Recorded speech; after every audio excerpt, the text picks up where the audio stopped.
warahmatullahi wabarakatuh. Kembali berjumpa dengan saya Husnul Arif dari Forum News Network. Menteri Keuangan Sri Mulyani ini kelihatannya sedang galau dalam tekanan berat ya. Kali ini kalau kita lihat dari apa yang dilakukan oleh Ibu Sri Mulyani dalam beberapa waktu belakangan ini ya. Ini yang terbaru ini kan ada kabar bahwa Ibu Sri Mulyani itu bertemu dengan para pegiat seni, pekerja seni dan pegiat media sosial. Tapi netizen menyebutnya itu bertemu dengan para buzzer. Saya kira ini kaitannya mungkin tidak lepas dari sikap Menteri Koordinator Polhukam Mahfud MD yang menyatakan dia siap buka-bukaan adanya tindak pidana pencucian uang 300 triliun di Kementerian Keuangan. Dan ini akan dilakukan besok ya, buka-bukaan Pak Mahfud ini kalau skenario tetap berjalan ya, karena Pak Mahfud sudah menyatakan siap untuk hadir memenuhi undangan Komisi 3. Di luar kasus itu yang juga sampai saat ini terus masih membelit Kementerian Keuangan itu kan dan saya kira membuat Ibu Sri Mulyani dalam tekanan ya tentu saja kasus Rafael Alun, kasus Kepala Bea Cukai Makassar dan juga Kepala Bea Cukai Yogyakarta. Alih-alih sibuk berbenah dan bersih-bersih secara internal, Sri Mulyani malah terkesan ngeles dan ini tadi malah mengumpulkan para pekerja seni dan influencer. Nah, memang saya lihat ya, saya baca-baca lagi, nggak salah kalau netizen gitu kemudian menyebutnya bahwa Sri Mulyani itu mengumpulkan para buzzer, karena memang di antara yang hadir itu dikenal sebagai buzzer. Momen Sri Mulyani mengumpulkan para penggiat media sosial alias influencer dan pekerja seni itu, begitu staf khusus Menteri Keuangan Justinus Prastowo menyebutnya, dilangsungkan pada Jumat malam. Durasi pertemuan di kantor Kementerian Keuangan itu cukup panjang, mulai dari pukul 19.30 sampai pukul 23.00 waktu Indonesia bagian Barat. Ini 3,5 jam, jadi cukup intens dan serius ya. Pertemuan dimaksudkan untuk mendapatkan masukan, pandangan, aspirasi, dan kritik dari publik. Ini satu rangkaian dengan pertemuan dengan para tokoh anti korupsi sebelumnya. Semalam banyak masukan diberikan, terutama perbaikan pemungutan pajak, pentingnya sosialisasi yang baik, pelibatan masyarakat dalam edukasi, dan perlunya perubahan cara berkomunikasi dengan publik, termasuk penanganan kasus RAT, maksudnya ini Rafael Alun Trisambodo, dan lain-lain yang diharapkan transparan. Itu kata juru bicara Kementerian Keuangan Justinus Prastowo. Dalam pertemuan itu, kata Justinus, Ibu Menkeu juga menjelaskan komitmen Kementerian Keuangan untuk melakukan bersih-bersih dan perbaikan, baik dari sisi regulasi maupun penegakan integritas. Kementerian Keuangan mohon dukungan seluruh masyarakat agar dapat terus menjalankan tugas dan fungsi dengan baik, ujarnya. Kementerian Keuangan, kata Justinus, akan terus melakukan silaturahim untuk mendengarkan masukan dari publik, direncanakan akan mendengarkan aspirasi para pelaku usaha, bertemu Pemret, dan lain-lain. Jadi ini rupanya bukan pertemuan terakhir ya dari Ibu Sri Mulyani. Nah, kembali ke topik tadi, siapa saja sih para influencer dan para pekerja seni itu? Ini maksudnya mereka yang diundang oleh Ibu Sri Mulyani ya. Saya membaca di CNBC yang hadir antara lain itu penyanyi dan penulis D. Lestari, Marcel Sihaan, Chandra Darusman, kemudian Felicia Ciasaka, Richard Sambera, ada Dr. Tirta, terus komika nih, komikanya terdiri dari bintang Emon, Babe Cabita, dan ada juga nama Guntur Romli, Mazini, Rudi Valenka, dan Anissa Steviani. Dari nama-nama tersebut memang nggak terlalu salah ya kalau para netizen menyebutnya mereka ini ada yang dikenal sebagai sebagai buzzer. Kenapa? Betul, beberapa di antaranya itu sebagai penyanyi, pencipta lagu, musikus, komika. Tapi sekali lagi ada juga beberapa nama yang saya kira cukup familiar bagi Anda yang aktif di media sosial ini sebagai buzzer, yang disebut sebagai buzzer RP atau buzzer pemerintah. Tanpa saya menyebutkan namanya, dengan membaca daftar nama tadi, Anda pasti sudah tahu siapa para buzzer yang dimaksud oleh netizen. Netizen itu sekarang ini juga sempat dihebohkan dengan cuitan akun Mazini yang mengaku hadir dalam pertemuan tersebut. Banyak yang menduga itu, bahkan menuduh ini Mazini itu mendapat imbalan uang karena ada bingkisan berupa kotak coklat yang diterimanya dan kenapa dia tidak kritis gitu pada Menteri Keuangan. Tapi Mazini itu menepisnya, kata dia menyatakan begini, kalau tuduhan gue dapat uang dari pertemuan semalam, enggak sama sekali. yang ada cuma bingkisan aja, isinya titik dua, 2 buku, kain sarung, sama pengharum ruangan. Unik juga ya bingkisannya ini ya. Mas ini bahkan mengatakan jika biaya transport yang dia keluarkan untuk menghadiri acara tersebut murni dari kantong pribadinya sendiri. Demi Allah nggak ada uang 1 rupiah pun yang saya dapat, dan nggak ngarep juga. Datang pakai uang sendiri, isi bensin sendiri, pulang dari Kementerian Keuangan, token listrik saya bunyi karena habis pun isi sendiri. Yang didapat cuma bingkisan itu. Mungkin kalau curiga kotak coklat itu isinya uang, silahkan lihat. Kasihan juga ini kalau kalau kemudian diduga yang macam-macam ya.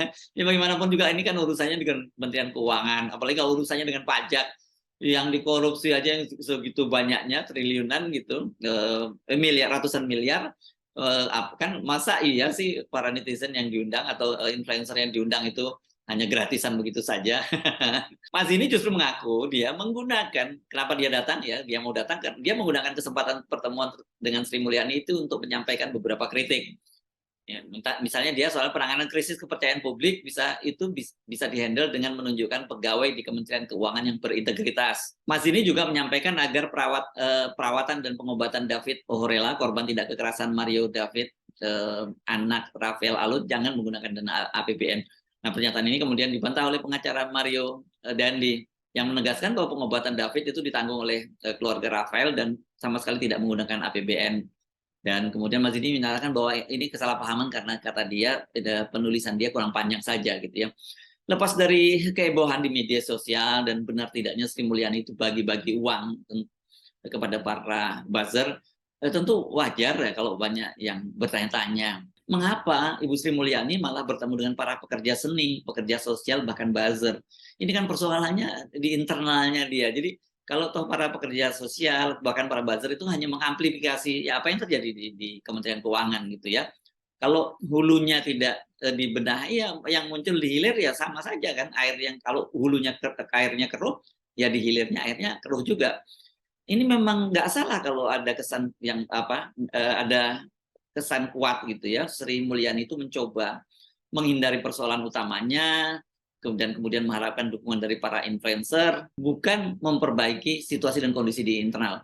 Sejak kasus Rafael Alun meledak, itu kan memang sangat terkesan Ibu Sri Mulyani ini bersikap defensif, dan kalau toh mengambil kebijakan itu hanya bersifat reaktif, dan juga sangat kuat kesan menjadi semacam membuat kebijakan-kebijakan yang dilakukan itu hanya bersifat lipstick saja. Tidak lama setelah kasus Rafael Alun meledak, itu kan Ibu Sri Mulyani kemudian berkeliling ini dari satu program talkshow ke talkshow lainnya. Ini kelihatannya ini upaya membela diri dan menjelaskan pada publik bahwa wah, ya ini dia sudah cukup serius, tapi kalau ini masih terjadi juga ya jangan dia yang disalahkan. Kira-kira begitulah yang ingin disampaikan oleh Ibu Sri Mulyani. Sri Mulyani itu kan pada waktu itu mengecam gaya hidup para pegawai pajak ini yang pamer harta dan kemewahan ya. Ini terutama pada kasus Rafael Alun dan keluarganya yang menurut dia itu tidak sesuai dengan asas kepatutan dan kepantasan. Namun Anda pasti masih ingat ya, tiba-tiba saja Ibu Sri Mulyani dikejutkan dengan fakta bahwa Dirjen Pajak Surya Utomo dan para pegawai pajak itu ternyata sama juga dengan gaya Rafael Alun, itu punya motor gede, bahkan mereka punya klub motor gede yang diberi nama Belasting Rider. Sri Mulyani langsung memerintahkan pembubaran klub motor tersebut. Dan pada waktu itu, tapi ada embel-embelnya, Ibu Sri Mulyani meminta Pak Surya Utomo ini Dirjen Pajak untuk menjelaskan perolehan hartanya kepada publik.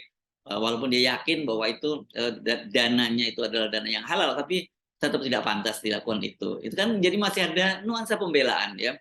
Nah, ketika akhirnya Pak Mahfud MD mengungkapkan adanya dugaan tindak pidana pencucian uang di Kementerian Keuangan sebesar 300 triliun, dan itu sudah dilaporkan sejak tahun 2009, namun tidak ada tindakan, yang terjadi malah Ibu Sri Mulyani mengaku dia tidak tahu dari mana angkanya itu. Selebihnya Anda sudah tahu bagaimana polemik antara Pak Mahfud MD bersama dengan Pak Ivan Yustiavandana di satu sisi dengan Ibu Sri Mulyani.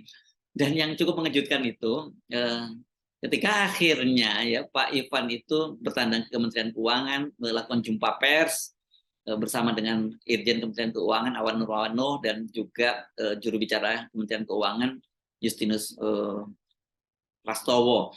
Dan pada waktu itu Pak Ivan itu membuat geger karena media-media mengutip bahwa Pak Ivan itu membantah bahwa itu dana 300 triliun itu berkaitan dengan korupsi dan atau tindak pidana pencucian uang. Kan ini pernyataan ini sangat bertentangan dengan apa yang disampaikan oleh Pak Mahfud MD. Dan sebagai catatan, ketika Pak Ivan menyampaikan itu, melaksanakan jumpa pers itu, Pak Mahfud MD sedang berada di Australia untuk melakukan kunjungan bilateral di negara tetangga itu. Rupanya setelah kita simak lagi kalimat yang menyatakan bukan korupsi itu betul dari Pak Ivan, tetapi atau tindak pidana pencucian uang itu bukan dari Pak Ivan, itu datangnya dari Dirjen Kementerian Keuangan Pak Awan yang menegaskannya dengan kalimat bukan korupsi atau tidak pidana pencucian uang di Kementerian Keuangan. Dan ini kemudian diamplifikasi oleh juru bicara Kementerian Keuangan Justinus Prastowo dalam cuitan akun Twitternya yang menyatakan syukur alhamdulillah karena itu bukan korupsi atau tidak pidana pencucian uang di Kementerian Keuangan. Jadi sangat terkesan mereka ini ingin menghilangkan adanya dugaan kasus tindak pidana pencucian uang 3 triliun yang dilakukan oleh 467 orang itu selagi Pak Mahfud MD sedang berada di Australia. Untung saja Pak Mahfud MD segera bereaksi setelah kembali ke Indonesia dan menyatakan tetap bersikukuh bahwa itu adalah tindak pidana pencucian uang. Namun harusnya Ibu Sri Mulyani kan bekerja keras menelusuri data yang telah diberikan oleh PPATK itu dan melakukan bersih-bersih di Kementerian Keuangan. Bukan malah bertemu dengan para pekerja seni dan penggiat media sosial. Benar sih Ibu Sri Mulyani melakukan perombakan-perombakan di Direktorat Jenderal Pajak, tapi itu hanya second layer ya, itu tidak jadi penggantian Dirjen Pajaknya sendiri gitu. Dan kemudian Ibu Sri Mulyani juga mengangkat 2 orang ya sebagai Komwasjak ini, Komisi Pengawasan Pajak. Mereka itu kedua orang itu adalah mantan Wakil Ketua KPK Pak Amin Sutaryadi dan penggiat anti korupsi dari Universitas Gadjah Mada, Zainal Arifin Mokhtar alias Uceng. Nah, kebijakan itu mengangkat 2 orang ini, itu juga dinilai banyak. Ini apa maksudnya Ibu Sri Mulyani? Apakah mungkin dengan menempatkan 2 orang itu, dan kemudian mereka bisa membereskan persoalan di Direktorat Jenderal Pajak? Karena persoalannya itu sudah sangat serius, sudah menggurita, dan sudah berurat berakar di sana. Karena kan sebelumnya Deputi Pencegahan KPK Pak Hala Nainggolan kan menyatakan ini ada geng-geng gitu, dan itu juga dibenarkan oleh mantan mantan Kepala PPATK Yunus Husin yang menyatakan bahwa Rafael Alun ini adalah geng lama gitu ya. Ada 30 orang gengnya itu, dan mereka sudah diamati sejak lama, tapi entah kenapa tidak ada tindakan sampai sekarang. ini betul-betul Ibu Sri Mulyani ya harusnya memang internal dulu yang benahi, baru kemudian komunikasinya diperbaiki. Kalau hanya komunikasinya yang ada perbaiki, tapi internalnya itu tidak ada perbaiki, ini kan sama juga dengan iklan sebuah produk gitu ya. Iklannya itu luar biasa cantiknya gitu, tetapi sebenarnya produknya yang Anda jual itu tidak mendukung. Jadi ini hanya semacam bubble saja. Apalagi kemudian kan orang jadi curiga, ini kenapa sih kok Anda menyampaikan kebijakan baru soal penurunan tarif pemotongan PPh pasal 23 atas royalti penulis dan pekerja seni dari 15% menjadi 6% itu Anda sampaikan ketika bertemu dengan para pekerja seni dan para influencer tadi di tengah situasi ketika tingkat kepercayaan publik dan citra dari Kementerian Keuangan ini sedang hancur-hancuran. Saya Arif, sampai jumpa lagi. Assalamualaikum warahmatullahi wabarakatuh.